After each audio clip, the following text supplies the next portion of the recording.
नमस्कार मित्रों, मैं एसवी भारद्वाज आज उस परिवर्तन की बात करने जा रहे हैं जो आपके लिए कई तरह के सुखद अवसर दे सकता है।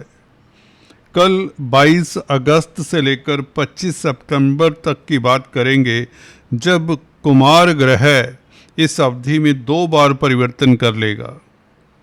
एक तो कल सिंह राशि में प्रवेश करेगा 22 अगस्त को, दूसरे 7 सितंबर को यह कन्या राशि में उच्च का हो जाएगा। कई तरह के सुख देने वाला होगा यह बुध का परिवर्तन। इस बीच हालांकि और भी परिवर्तन होंगे, जैसे कि सूर्य का राशि परिवर्तन, शुक्र का राशि परिवर्तन, मंगल का राशि परिवर्तन। 25 सितंबर तक काफ़ी कुछ यूं तो हो जाएगा, परंतु हमारा फोकस ज़्यादा कुमार ग्रह के फलादेश के ऊपर रहेगा इस चर्चा में। चर्चा को आगे बढ़ाने से पहले आपसे नम्र निवेदन, अगर आप पहली बार हमारे इस चैनल से जुड़ रहे हैं और आपको वीडियो अगर पसंद आता है तो कृपया सब्सक्राइब करने के पश्चात बेल आइकन दबाया करें ताकि हमारे लेटेस्ट अपडेट्स आपको सबसे पहले मिलें।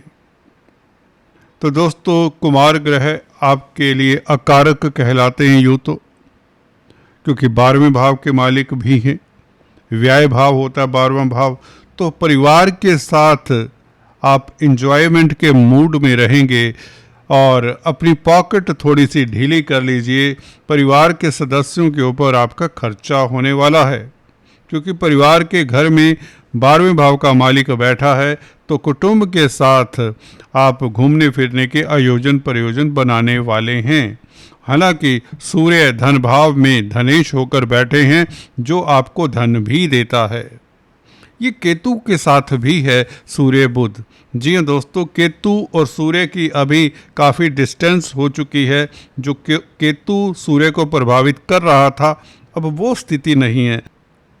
अब आपकी आत्मा रिलैक्स्ड है और कॉन्फिडेंस की कोई कमी नहीं है, और लीडरशिप क्वालिटीज़ आप में फिर से निखर कर आ रही हैं। और बुध का साथ सूर्य को मिलने वाला है कल से, तो बौद्धिक बल आपका देखने वाला होगा।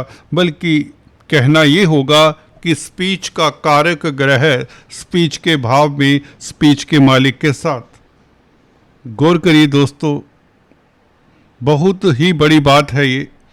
स्पीच का कारक ग्रह बुध, स्पीच के भाव में बुध सेकंड हाउस स्पीच का भाव है, और स्पीच के मालिक सूर्य के साथ।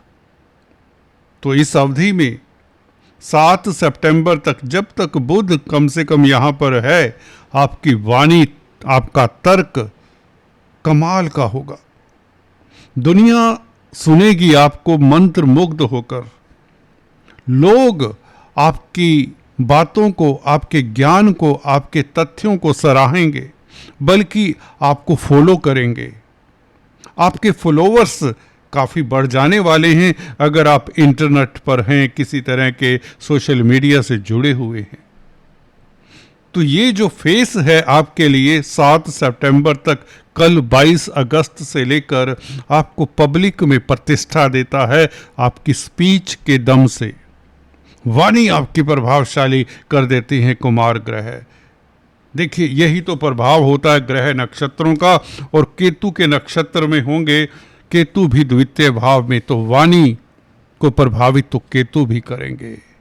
केतु दोस्तों डिटैचमेंट के प्लैनेट हैं, भूलना नहीं है। सेकंड भाव में बैठा हुआ केतु आपकी वाणी को एक आध्यात्मिकता की ओर ले जाता है।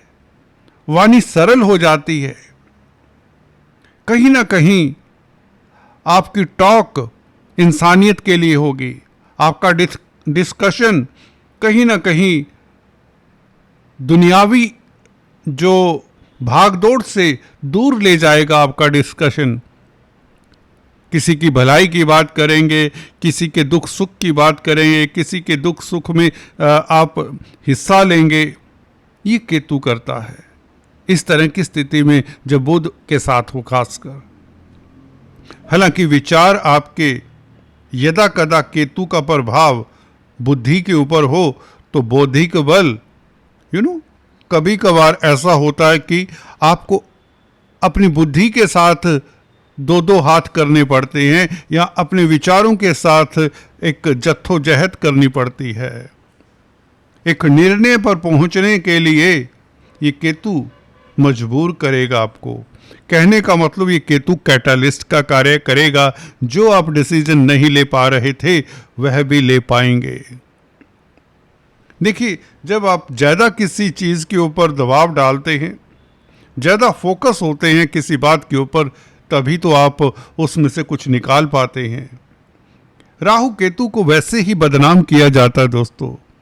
ये सूर्य के साथ इस अवधि में राजयोग कारक हैं। भूलना नहीं है, केतु और राहु छाया ग्रह हैं, ये हमेशा बुरा फल नहीं देते, ये तो आपको पता ही है। अगर आप छात्र हैं, एस्ट्रोलॉजी के, ज्योतिष के छात्र हैं, तो ये नियम है, राहु केतु जिस राशि में होते हैं उस राशि का फल देते हैं, जिस ग्रह के साथ होते हैं उसका फल देते हैं, उसको प्रभावित भी करते हैं। तो सूर्य को तो प्रभावित किया कुछ रोज पहले ग्रह दोष के कारण, अब बुध को प्रभावित करेंगे जिसकी चर्चा हमने की। परंतु वाणी में तर्क तो होगा। आप अपने तर्क से, अपनी बातों से, अपने लॉजिक से दुनिया को शतब्द कर देंगे। कमाल की स्थिति तब होती है जब सूर्य धन भाव का कुटुंब का मालिक अपने ही भाव में हो और बुध का मित्र हो, तो निश्चित तौर से आपके जो व्यय हैं, जो आपके खर्चे होंगे इस अवधि में पर्पसफुल होंगे। सही दिशा में आप खर्चा करने वाले हैं। अगर फैमिली के लिए भी खर्चा करेंगे तो वह बिल्कुल सही होगा, पूरा लॉजिक होगा उसमें। और बुध पराक्रम के मालिक हैं। तीसरा भाव पराक्रम का होता है और छोटी बड़ी यात्राओं का भी होता है, कम्युनिकेशन का होता है, इंफॉर्मेशन का होता है, परिवर्तन भी कहीं ना कहीं बुध तृतीय भाव यहाँ पर बताता है। तो बुध सूर्य केतु कहीं ना कहीं परिवर्तन की ओर भी इशारा करते हैं। और सेकंड हाउस अर्थ त्रिकोण का हिस्सा है, भूलना नहीं है, ये आपके कैरियर को भी प्रभावित करने जा रहा है इस अवधि में। जी हाँ दोस्तों, आपके कैरियर को भी ये त्रिकोण प्रभावित करने वाला है, ये सेकंड हाउस, क्योंकि 12वें भाव का मालिक जब सेकंड हाउस में हो तो आपको परिवर्तन के लिए तैयार रहना चाहिए, परिवर्तन के रास्ते में नहीं आना चाहिए। कहने का मतलब जो हो रहा है वो अच्छे के लिए हो रहा है, ऐसा आपको समझना चाहिए। क्यों? क्योंकि गुरु आपके भाग्य स्थान के मालिक आपको भाग्यशाली तो बना ही रहे हैं। गुरु भाग्य स्थान के मालिक हैं, 9th हाउस के मालिक हैं और बुध के साथ संबंध भी है। तो विदेशों से भाग्य जागने के योग बुध बनाता है, क्योंकि धन भाव में है, तो विदेशों से इनकम के योग भी बुध बनाता है। क्योंकि गुरु अश्लेषा नक्षत्र में है, बुध के नक्षत्र में है, और गुरु भाग्य स्थान का मालिक होकर बुध के साथ संबंध बनाए, यानी कि 12वें भाव के मालिक बुध के साथ संबंध बनाए, तो विदेशों में निवेश करने का आपको मौका मिलेगा, एमएनसीज में निवेश करने का मौका मिलेगा और आपको लाभ तो होगा ही होगा, क्योंकि धनेश सूर्य धन भाव में है। तो धन की शक्ति तो आपकी बढ़ेगी, धन को लेकर किसी तरह की किल्लत नहीं होने वाली। इस अवधि में 22 तारीख से लेकर 25 सितंबर तक की चर्चा करने जा रहा हूं। तो कमाल की स्थिति बन रही है इस ग्रह चक्र से। अगर हम बुध की स्थिति आगे थोड़ा सा चलें, कन्या राशि में पहुंच जाता है तृतीय भाव में। जी हाँ दोस्तों, 3rd हाउस में उच्च का बुध हो जाता है, तो आपके पराक्रम की चर्चा होगी, आपके साहस की चर्चा होगी, या यूँ कहें आप जो भी करेंगे मुस्तैदी से करेंगे। आप में एक जोश होगा, एनर्जी होगी, आपका शौर्य देखने वाला होगा। अगर आप आर्मी, डिफेंस, पैरामिलिट्री फोर्सेस में हैं तो लाभान्वित तो होंगे। मंगल की दृष्टि भी इस बुध के ऊपर होगी। मंगल आपके कैरियर का मालिक है, जो कि आर्मी का, पुलिस का कारक भी है। तो 3rd हाउस में बैठा हुआ बुध, मंगल 3rd हाउस के कारक भी हैं। याद रहे, मंगल 3rd हाउस के कारक होते हैं, बुध को देखते हैं चतुर्थ दृष्टि से और आपके 10th हाउस के मालिक हैं। तो विदेशों में कैरियर भी आपका चमकता है और यात्राओं से संबंधित जो कैरियर है, कम्युनिकेशन से संबंधित जो कैरियर है, जो व्यापार से संबंधित, कमीशन के कामकाज से संबंधित कैरियर है, उसमें आपको अच्छी खासी सफलता मिलती है।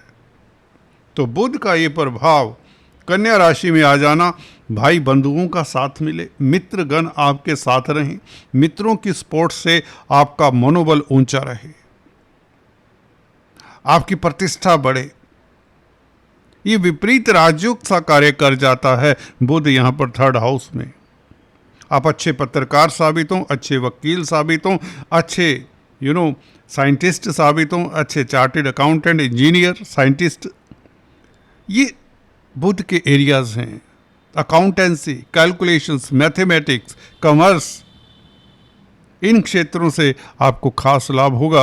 आप अच्छे टीचर साबित होंगे, अच्छे गाइड साबित होंगे और आपकी वाणी का जवाब नहीं होगा। आपकी कम्युनिकेशन स्किल्स, आपकी कम्युनिकेट करने की एबिलिटी बढ़ जाती है, जिससे आपका नेटवर्क सर्कल भी बढ़ता है और जो प्रेजेंट नेटवर्क सर्कल है वह भी काम आता है। खासकर अनुज, आपसे छोटी उम्र के जो लोग हैं वो आपके काम आते हैं।